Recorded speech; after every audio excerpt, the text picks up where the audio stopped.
अविनाश जी जो कि लखनऊ से आए हुए हैं, तो वो बताएँगे आज थर्ड डे साइंटेक सोलर की ट्रेनिंग लेने के लिए आए हुए हैं कि उनको ये जानकारी कहाँ से मिली और उन्होंने क्या सीखा? My name is Avinash and I'm working with Wipros Infracon Private Limited based out of Lucknow. And presently we are in EPC space and we have been executing large projects especially for the DC work.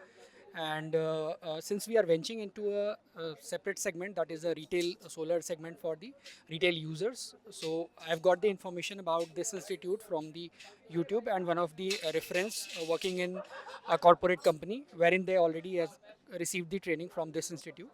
So to start this new venture, new segment of retail solar rooftop in our company, so we thought of having a training session from this institute, and we have come. I've come here, and I've taken 3 day session so far.